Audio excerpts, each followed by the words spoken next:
Good evening, good evening, good evening, my YouTube viewers. This is a new channel that I'm bringing to awareness, called Addicts with Attitude, right? Um, I'm a former heroin addict, coke addict, weed addict, porn addict, just an addict in general. So, are you one of those people who feel like the world is about to end, nobody's on your side, no one understands, nobody cares? Well, join the party. You're not alone. It's a worldwide epidemic, and it's not your fault or my fault that we were dealt the cards that we were. From this point, the only thing we can do is play the hand. How will you play yours? A little bit about myself. 25 years young, no kids, never been married,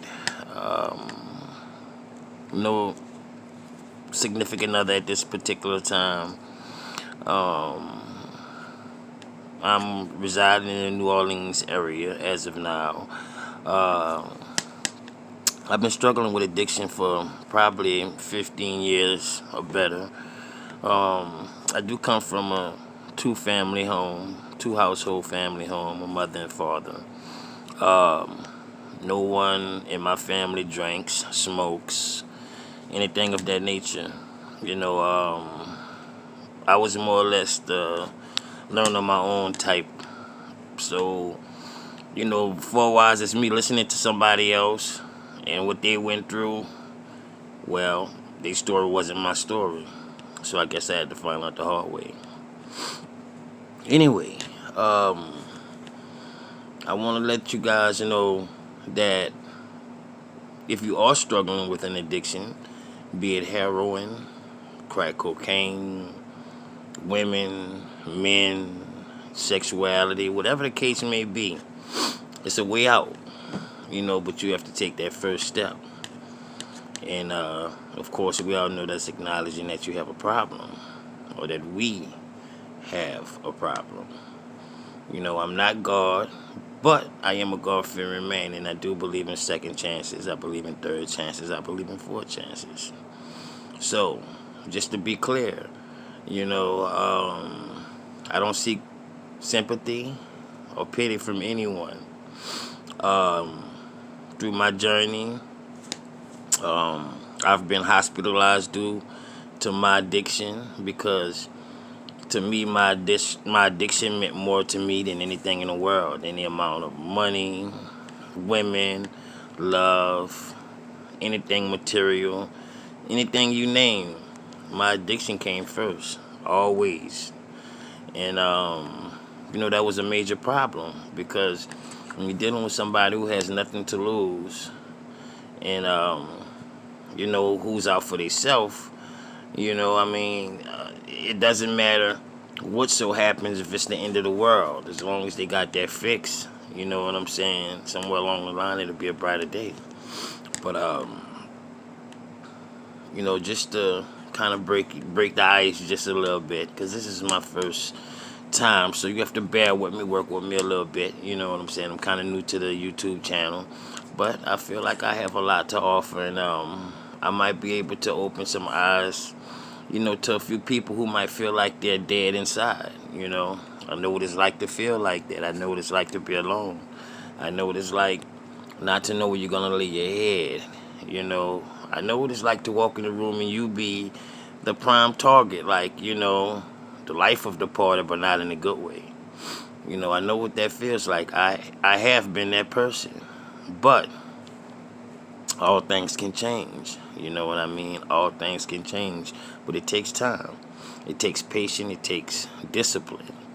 You have to want to live more than you want anything else. And it seems hard because, when you're deep into your addiction, you feel like nothing else matters. It's like, your life is shit. So, who cares if you live or you die? Well, you should. you know. Absolutely, you should. Because I'm more than sure you have a gift that's going to help somebody down the line. So, let's not be selfish, you know. Let's not think about ourselves for just one moment. So, a few things that I struggle with. I'm just going to tell you a little small, short story. Try to make it as short as possible anyway. Let's see, I've been sexually molested as a child, probably from age 8 upwards into about maybe 12 years old. So that was already damaging, you know what I'm saying, as a child growing up, being, taken advantage of in the worst way, you know. It's something that I've overcame, that I've learned to deal with. You know, I don't use it as a crutch, even though I could have. I refuse to become a bitter person and burden anyone with such sorrowful, irrelevant things. You know, I mean, yes, it took counseling. It took a lot of courage, a lot of I guess you can see opening up to the right people. You know, it took time, but even that I overcame. I was asthmatic as a child, so I was in and out of the hospital periodically as a child, suffering with seizures. I was epileptic, so I was in the hospital quite a bit throughout my childhood. Outside of that, I was on Ritalin. If any of you guys are familiar with that, it's like a ADHD medication, which, just for the record, there's no such thing as ADHD. It's just a medical term that the industry have been getting rich off of for years. But I'm not going to dwell on that. That's another story, another situation. So, coming up, I was a depressed child, of course, overweight, middle school, dibbled and dabbled in alcohol quite a bit, drinking. I looked older, so to speak, than I really was. So, I used to be able to manipulate my neighbors into buying me alcohol, cigarettes, Black and Miles, things of that nature. So, I mean, not only was I depressed as a child, I was also developing a bad habit as well. Drinking alcohol, manipulating others, acting out, seeking attention. Because I mean, I had 3 other siblings outside of myself, so I wasn't the only child, but I felt like I was being, neglected in a sense. So, as any child would do, act out for attention in school or wherever they may be. Because my parents, my father was a truck driver, my mother was a teacher, so to speak, but she had many other jobs. So, she was constantly gone, and, I didn't really receive the attention that I thought or felt that I should have had as a child. So, I often acted out in school, and that's how I received my attention. Furthermore, I presented problems in high school as well, acting out, being a class clown, things of that nature. Really just, building a bridge, bad habits, disrespectful young guy, young man, reckless activities, disrespectful, you name it. I was just that guy. So, by the time I hit 17 years old, I was on my way upstate, which is juvenile prison for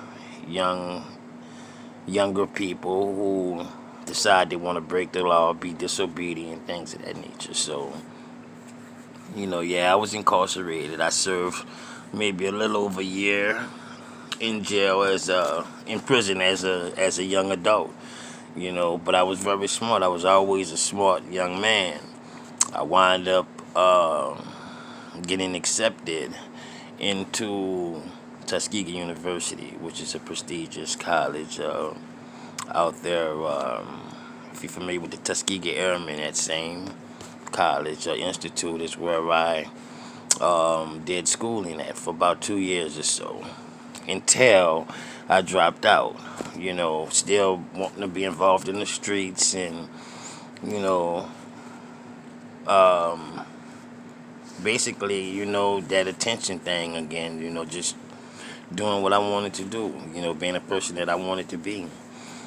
Drinking, smoking weed, popping pills, snorting cocaine here and there, things of that nature. That's what I did. I didn't really meet my first love until maybe 23 or 24, which was heroin. Wow, what an amazing drug! So I thought at that particular time. I started snorting heroin, I believe, about 24, 25 years old.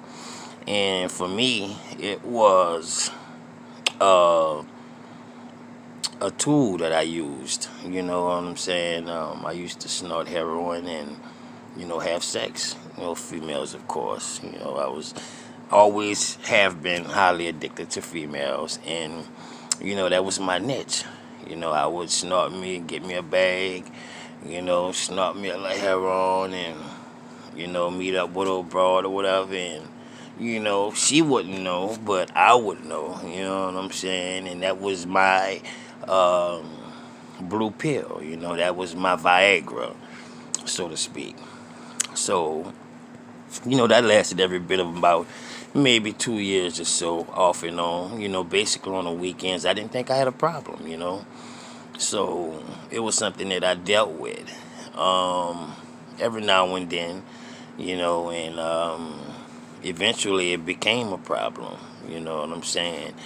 I started waking up, cold sweats, cramped up, nauseated, things of that nature, not understanding that I was becoming dope sick.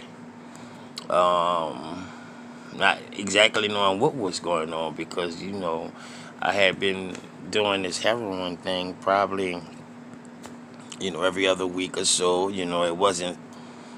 I wasn't full-fledged at that particular time. So, you know, as I dibbled and dabbled a little bit more often, and I started dealing with it on the weekdays, then, an old head came up to me and he was like, "You dope sick." I say, "What? Dope sick? What you mean dope sick, man? Stop it. Get the fuck out of here, man. Like I'm a junkie or something." He said, "Well, I mean, you can take it how you want, but, you got cold sweats, you probably got diarrhea, you cramping up, things of that nature." For whatever reason, I thought I had a cold. That was a funny-ass cold. It just seems ironic that every 2 to 3 days, I'd be throwing up. I'm like, God damn, I can't shake this cold for nothing in the world. Being naive, I was getting dope sick, you know what I'm saying? My habit was getting the best of me. So, at that point, it was like a breaking point because I was the type of guy that always stood on all 10. I had never came to a problem or a situation that I couldn't overcome. And this was different for me because, after I would, get the heroin in my system, all of these symptoms would cease within seconds, literally. I'm like, well, goddamn. I'm like, that's crazy, you know what I mean? I can be fucked up to where I can't move and, I get me a bag and all of a sudden I'm moving around, jumping around, doing whatever. I got all this energy. I can do this, I can do that. Well, psychologically, that was what I felt like I had to do. So, I kind of, so to speak, started to position myself to where I would have. So I said, okay, well, since that's how it's gonna be, then I give me a little package. I always been there for nothing, so I was like, well, I just start selling. That's the easy fix. So I thought, and for a while it worked. For a few years I did my thing selling. Just to support my habit. You know what I'm saying? I always have had a job and I always hustled, so to speak. I always sold weed or coke or whatever it was, just for me to have my habit and, of course, to keep my people out of my business because, at this point, they don't know anything. I'm staying on my own or whatever, paying my own bills. They don't know nothing about me getting loaded, and they definitely don't know nothing about heroin. So, I kept up the facade. I kept myself together, and I started to fall weak as my habit started to grow, So, about 26, 27, I'd say, it had got really, really, really got out of hand. I had got to the point where I started boosting Best Buys, Verizon's, T-Mobile's, you name it. I had got hooked up with the right people at that time. A couple of Vietnamese people, a couple of Arabs that I knew had owned stores. So I was probably one of the biggest boosters in the city at that time. I was traveling as far as Texas, Mississippi, Alabama, going in stores, stealing whatever, you know what I'm saying? Anything from beats by Dre to video games, whatever, I had then perfected my skill. I had then got a couple of keys to be able to detach the spiders and whatnot from the Best Buys and Walmarts and these big stores. I hadn't got tools, to be able to craft, so to speak. So at this point in time, I'm making anywhere from maybe $600 to $1,200 to $1,300 a day, hitting stores. So yeah, by this time, I guess you can say I was somewhere around maybe a 8 ball every 2 days or so.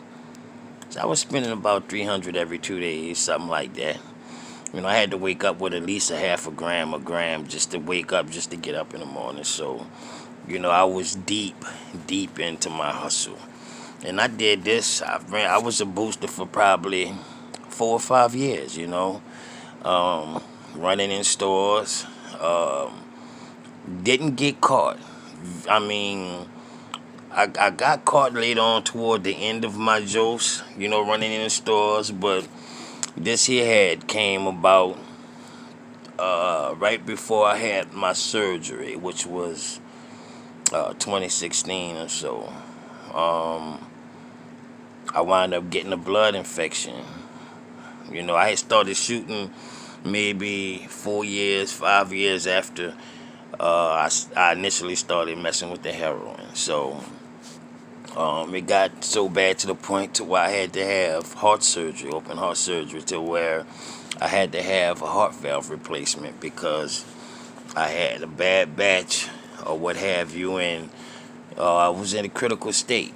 My ex-old lady at this time, friends was telling me I wasn't looking bad. I hadn't lost a lot of weight, and I didn't see it. I couldn't see it because, I was using. You know what I mean? I had a habit. So, I couldn't tell that I was, in a bad space, or I was going through, or I was sick, because, far as I know, I'm still dressing good, I'm looking good, but this infection had been carried on so bad to the whole right portion of my body was almost paralyzed. I couldn't move, And after about a week or so, my ex-old lady was like, you got to go to the hospital. I'm like, I ain't going to the hospital. Yeah, but if you don't go to the hospital, I'm going to call your dad. That's like broke the ice. I'm like, well, fuck. All right, so I'm going to go to the hospital, So, I makes it to the hospital, what have you. I'm so naive. I'm so sick in the mind.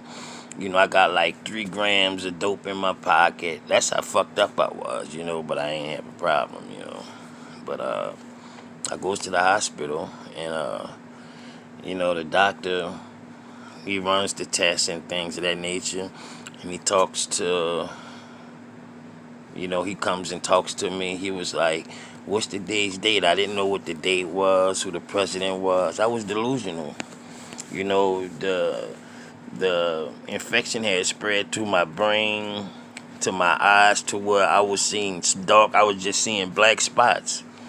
Um, Come to find out, I had endocarditis, which is a disease that arrives from shooting heroin. If it's bad product or whatever you may call it, you know what I'm saying? It's just it's bad. Just put it to you like that. It was a bad blood infection, and what had happened is uh, the bacteria had then ate around my uh, aortic valve, which is the valve that pumps the blood to the right portion of the body, and it had been damaged so much to where my leg was swelling up because it wasn't getting the proper fluid down. I mean, it was just all bad. So, long story short, the doctor, like, you need to get somebody down here, family member, possibly, spouse, wife, whatever.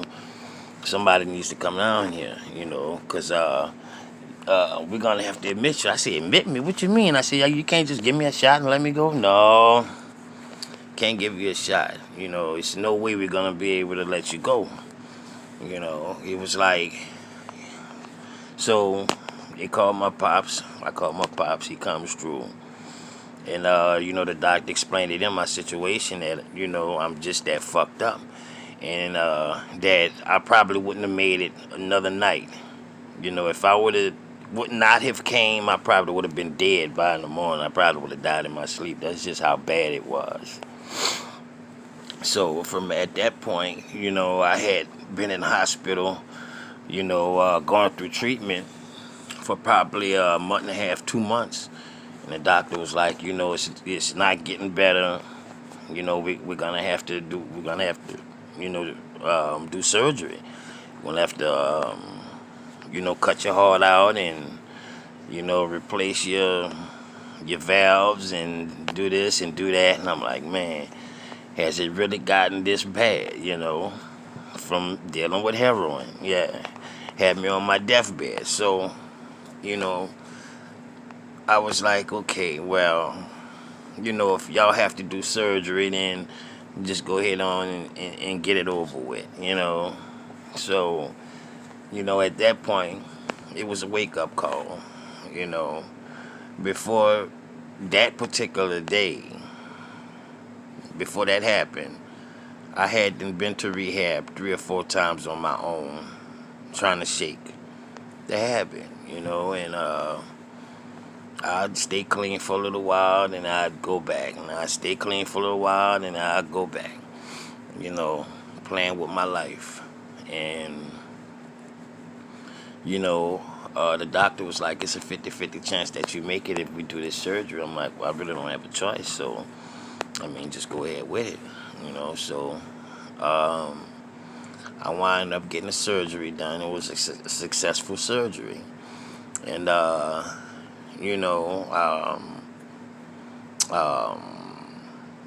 wound up getting released into a rehab program or rehabilitation program where I also stayed an additional like 2 months, to get my heart, to strengthen up my heart to where, I'd be able to function, So I was on light duty. I couldn't work or do anything like that for, quite some time, like maybe 3 to 6 months. So, it was rough, but it was definitely a wake-up call, And at that point, I was like, well, you know, I almost lost my life, behind heroin, something that I never thought would even be possible, because I never used needles behind anybody, anything like that, but it didn't have to be. It was just a circumstance and a situation. It happened. So, I say from that point on, I would be a vessel, to help anybody that I could overcome, you know, this battle with opiates. And here I am today. I've been clean in the world now a little over 2 years, 2.5 years, more or less.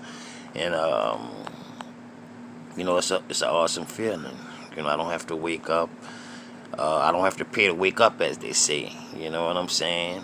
Which is much more than I can say for a lot of people, because constantly, even to today, I just lost an old friend a week ago from ODing. It's serious. It is no joke. But it's definitely possible. You know what I'm saying? So I figured that I'd help as many people as I can.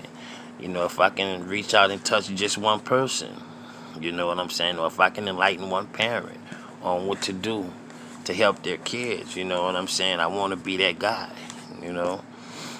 So, this is a new channel for me. So I just kind of wanted to give you guys a breakdown and, tell you a little bit about myself and where I come from, my situation and my battle with opioids. And that I know it's not easy, I say my motto is take everything one day at a time, 1 minute at a time, 1 second at a time. And whatever you can't take care of, just leave it be.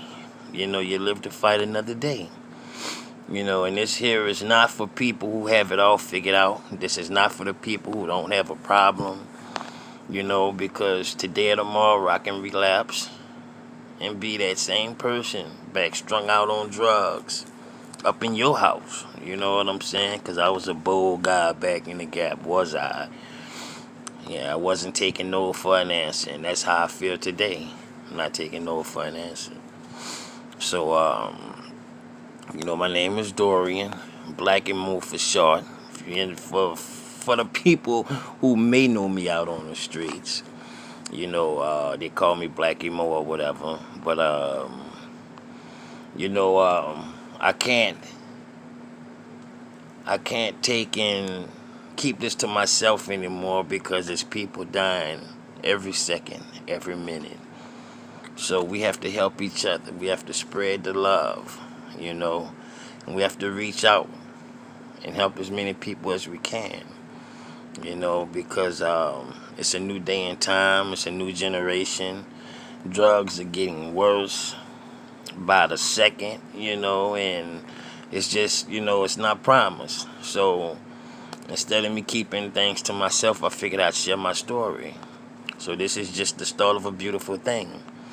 So hopefully, you like,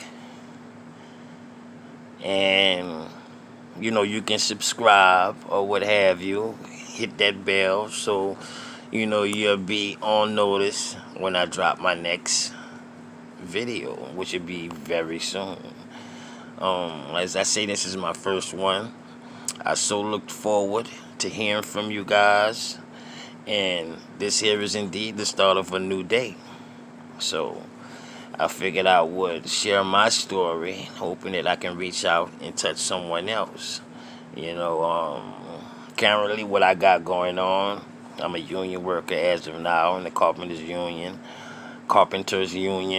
Also, I'm in the process of writing a book right now as we speak. Also I do have 2 business plans I'm getting ready to get going. I have certain things in place. It's just taking a little time, but that's yet for another story for another time. But I have a few things going for me right now. My email is DorianMichael28 DORIANMICHEAL